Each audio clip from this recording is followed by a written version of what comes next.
दोस्तों आज की डेट में देश का सबसे बड़ा सवाल यह है कि 3 मई के बाद लॉकडाउन बढ़ेगा या खत्म होगा। लेकिन अगर मैं ये कहूं कि लॉकडाउन बढ़ेगा और उसे बढ़ना ही चाहिए ताकि 21 मई तक 97% कोरोना वायरस केसेस इंडिया में खत्म हो पाए, और ये मैं आपसे एक स्टडी और प्रूफ के साथ कह रहा हूं। नमस्कार दोस्तों, मैं सुनील रावत और आप देख रहे हैं आज की खोज चैनल। दोस्तों वीडियो में आगे बढ़ने से पहले आपसे रिक्वेस्ट करना चाहूंगा, वीडियो कंप्लीट एंड तक देखिएगा ताकि आपको पूरी जानकारी मिल पाए। दोस्तों अगर अभी वीडियो रिकॉर्ड करने तक वर्ल्ड में कोरोना वायरस केसेस की बात करूं तो 30,54,974 केस हो चुके हैं। वहीं इंडिया की बात करूं तो 29,450 कोरोना केस हो चुके हैं। चलिए बात करते हैं कि लॉकडाउन जो इंडिया में लगा उसका बेनिफिट क्या हुआ। लेकिन उससे पहले मैं ये क्लियर कर दूं कि लॉकडाउन किसी भी कंट्री की गवर्नमेंट और लोगों के लिए अच्छा नहीं होता है, क्योंकि इसमें उस कंट्री की इकोनॉमी का एक बड़ा लॉस होता है। लेकिन जब बात कंट्री के लोगों की जान के ऊपर आती है तो वहां पर गवर्नमेंट लोगों की लाइफ को प्रायोरिटी देती है, क्योंकि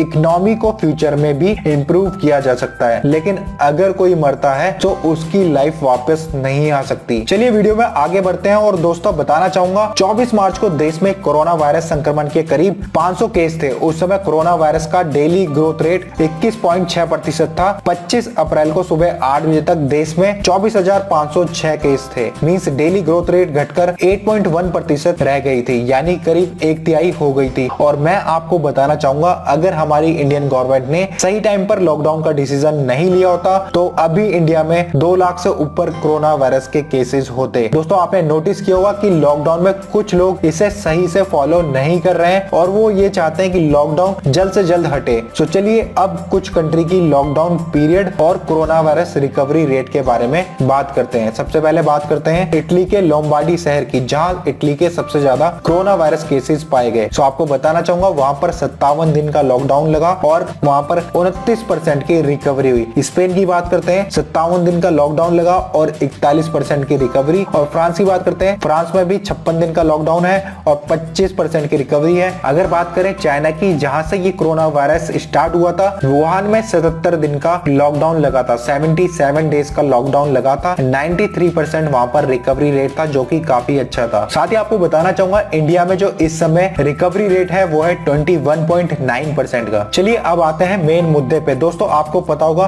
पूरे वर्ल्ड में साइंटिस्ट दिन रात कोरोना वायरस की वैक्सीन बनाने के लिए रिसर्च में लगे हुए हैं। वहीं दूसरी साइड अब बात करते हैं डेटा साइंटिस्ट की, जो डेटा को एनालाइज करते हैं। वो दुनिया भर के कोरोना वायरस के डेटा को लेकर के स्टडी करने में लगे हुए हैं कि कैसे किसी देश में कोरोना वायरस के केसेस घट और बढ़ रहे हैं और इसकी रफ्तार क्या है और आगे क्या हो सकती है। सो इस पर पूरे वर्ल्ड का डेटा या किसी पर्टिकुलर कंट्री का डेटा के आधार पर डिफरेंट रिसर्च हो रही है। ऐसे ही एक रिसर्च हुई है Singapore university of technology and design SUTD की तरफ से। सो आपको बताना चाहूंगा ये जो स्टडी है ये इंडिया पॉइंट ऑफ व्यू से काफी पॉजिटिव है। लेकिन मैं आपको बता दूं यहाँ पर ये जो स्टडी इन्होंने करी है ये इसमें 24 तारीख तक का डेटा लिया गया है, 24 अप्रैल तक का डेटा लिया गया है। और बताना चाहूंगा ये इस बेसिस पर हुई है कि जो भी चीजें अभी चल रही है जिस कंट्री में और पूरे वर्ल्ड में जो भी लॉकडाउन जैसी स्थिति चल रही है उस डेटा के बेसिस पे यहाँ पर ये बात की गई है, ये भविष्यवाणी की गई है। लेकिन साथ ही मैं आपको बताना चाहूंगा Singapore university of technology and design SUTD world की वेल नोन यूनिवर्सिटी है एंड पूरे वर्ल्ड के वेल नोन डेटा साइंटिस्ट यहाँ पर जॉब करते हैं। सो आप इनके रिपोर्ट्स पे, इनकी जो रिसर्च हुई है आप इस पे भरोसा कर सकते हैं। तो इनकी भविष्यवाणी के स्टडी के अकॉर्डिंग इंडिया में कोविड-19 के 97% केसेस 21 मई तक समाप्त हो सकते हैं। इस विश्वविद्यालय की गणना के अनुसार कोविड-19 आर्टिफिशियल इंटेलिजेंस AI पर आधारित डेटा विश्लेषण के आधार पर Singapore university of technology and design SUTD ने भविष्यवाणी की है कि कोरोना वायरस रोग कोविड-19 का संकट जल्द ही भारत सहित विशिष्ट देशों में समाप्त हो सकता है। सिंगापुर स्थित विश्वविद्यालय द्वारा भविष्यवाणी के अनुसार कोविड-19 भारत में लगभग 21 मई तक 97% समाप्त हो सकता है। यहाँ आपको बताना चाहूंगा ये भविष्यवाणी और स्टडी इन्होंने 24 अप्रैल तक के डेटा के रूप में अनुमानित की है। डेटा संचालित अनुमानों की गणना करने वाली विश्वविद्यालय की वेबसाइट के अनुसार दुनिया भर में महामारी जीवन चक्र ग्राफ के दौरान संक्रमण की प्रमुख तिथियों का अनुमान लगाने के लिए विभिन्न देशों के डेटा के आधार पर SIR susceptible infected recovered या